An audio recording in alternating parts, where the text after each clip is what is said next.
Whenever somebody says a cultural plague of locusts, Phoebe Waller-Bridge's name tends to come to mind. She has literally destroyed worlds. Star Wars, where she brought feminism to the big screen on Star Wars. I mean, technically you could say that was Kathleen Kennedy, but she was actually on the screen doing it. Then you have James Bond, No Time to Die, ruined. And then we have Indiana Jones. That's going to be ruined if you believe the rumors, which sounds like it's going to be a complete fucking dumpster fire. And now we have Tomb Raider. I heard the rumors, now it seems to be confirmed. Tomb Raider. Phoebe Waller-Bridge confirms she's working on the Amazon series. Well, ain't that a bitch? Fleabag creator and Indiana Jones Dial of Destiny actor. Actually, actor I think is a bit of a strong word. Hack I think is more appropriate. Phoebe Waller-Bridge confirms in an interview with IGN that she is indeed working on a Tomb Raider streaming series for Amazon Prime Video. It was previously reported that she will script and executive produce the series based on the long-running video game franchise, which means the series is going to suck, because we all know what's going to get injected into this, right folks? Say it with me. Intersectional feminism and the message. Although the comedy series Fleabag made her a star, again, star is a bit of a strong word, I think popular is actually more appropriate. I would not consider her to be a star, let alone talented. Waller-Bridge is no stranger to the action-adventure genre, thanks to scripting the James Bond film No Time to Die, and starring in an Indiana Jones movie. That's like two things that is hardly qualifications, but at least, well, I wouldn't even say at least. I mean, she literally ruined James Bond. She killed him off and had a bunch of stupid feminist dialogue in it. And now she's going to be basically bossing Indiana Jones around. Great. Now she's in charge of the beloved Tomb Raider franchise. This is going to suck big time. She was also the showrunner for the first season of the thriller series Killing Eve.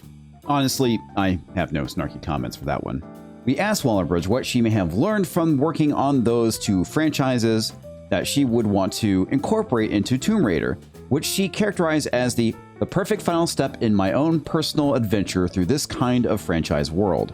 There's so much I can incorporate, Waller-Bridge began. I mean, the character of Lara Croft was inspired by Indiana Jones and James Bond.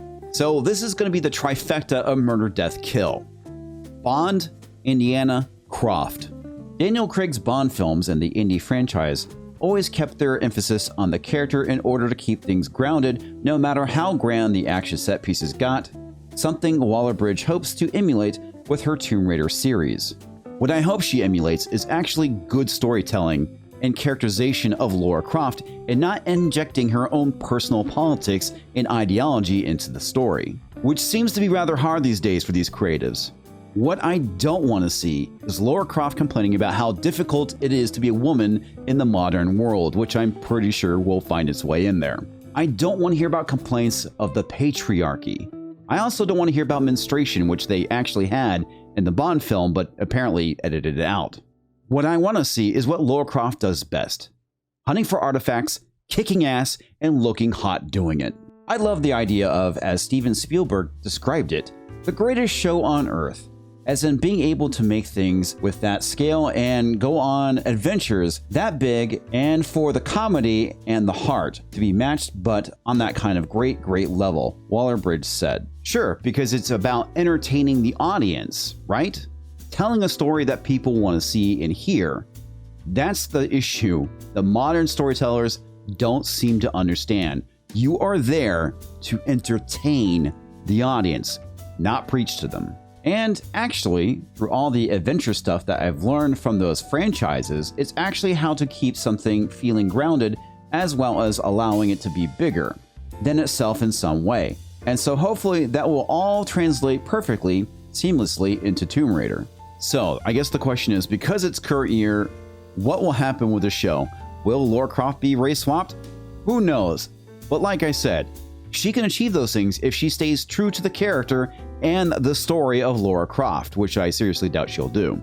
Tomb Raider is still in early development, so no star, director, or premiere date has been announced yet. Because we still live in current year, I am not optimistic about this series. As a matter of fact, I'm pretty sure it's going to be a pile of dog shit.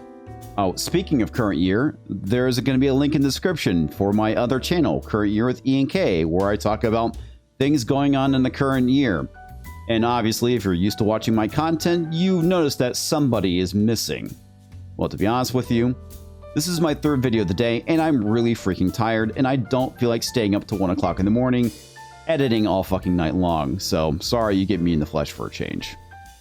Which reminds me, if you enjoy my content, I suggest you go and check out one of these videos somewhere popping up on screen. Actually, it's in the lower thing. I don't know why I'm pointing up. I don't remember what I was going to say next because I'm retarded.